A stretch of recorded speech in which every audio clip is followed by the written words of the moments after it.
लाल भडक आणि चवीला एकदम झकास अस्सल खानदेशातील विविध प्रकारच्या उत्कृष्ट व तिखट लाल मिरची मिळेल आता कोपरगाव शहरात, तेही अगदी होलसेल दरात। आमचा पत्ता Dilip Wani super shoppe, Jeur Patoda road, नवीन कन्या शाळेसमोर, जेऊर पाटोदा, कोपरगाव।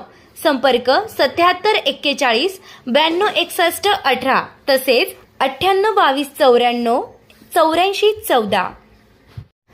कोपरगाव सकल हिंदू समाज बांधवांच्या वतीने जोरदार घोषणाबाजी करत नागपूर येथील घटनेचा तीव्र शब्दात निषेध करत तहसील कार्यालय, शहर पोलीस स्टेशन, तालुका पोलीस स्टेशन यांना निवेदन देण्यात आलं आहे। औरंगजेबाच्या कबरीच्या मुद्द्यावरून राज्यात वातावरण तापलेलं असताना सोमवारी नागपूरमध्ये मोठा हिंसाचार झाला।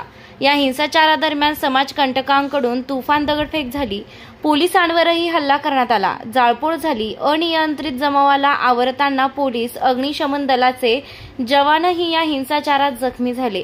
या हिंसाचारामुळे नागपूरमध्ये अजूनही तणावाचं वातावरण आहे। या हिंसाचारात पोलिसांना मोठ्या प्रमाणात लक्ष करण्यात आलं, यात महिला पोलिसांचा समावेश आहे। नागपूरच्या हिंसाचार व पोलीस दलावर करण्यात आलेल्या हल्ल्याचा कोपरगावात सकल हिंदू समाजाच्या वतीने जोरदार घोषणाबाजी करत तीव्र निषेध व्यक्त करण्यात आला असून यावेळी त्या घटनेतील आरोपींवर कडक कारवाई करण्यासह विविध मागण्या एका निवेदनाद्वारे सरकारकडे करण्यात आल्या आहेत। सदरचं निवेदन कोपरगाव तहसील कार्यालय, शहर पोलीस स्टेशन व तालुका पोलीस स्टेशन यांना देण्यात आलं आहे। यावेळी मोठ्या संख्येनं सकल हिंदू समाज बांधव उपस्थित होते।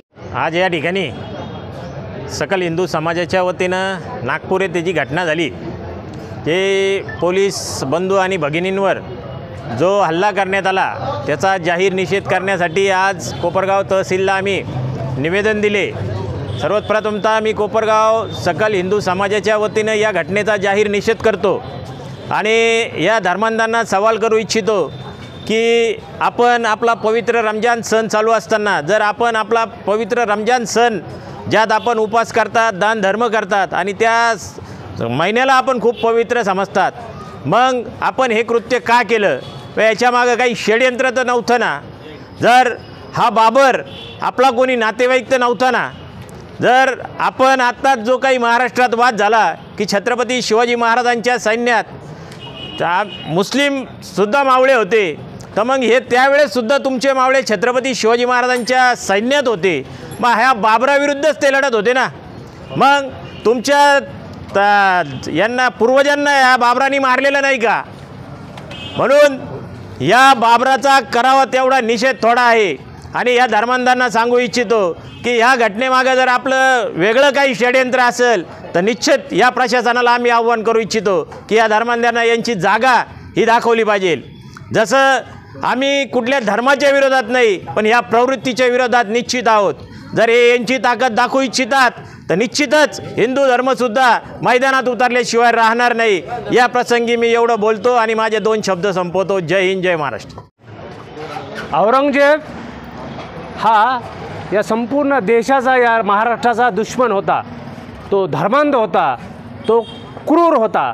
हे फक्त आम्हीच म्हणत नाही की या देशाचे पहिले पंतप्रधान पंडित नेहरू यांनीसुद्धा त्यांच्या पुस्तकात याविषयी लिहिलेलं आहे की औरंगजेब हा अत्यंत धर्मांध होता आणि क्रूर होता। म्हणूनच छत्रपती शिवाजी महाराजांनी या मोगलांच्या विरोधात आपला समाज उभा करून हिंदवी स्वराज्याची स्थापना केली।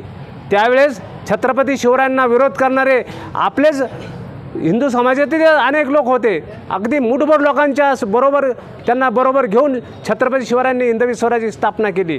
आजही त्या विचारावर चालणारा हिंदू समाज आहे आणि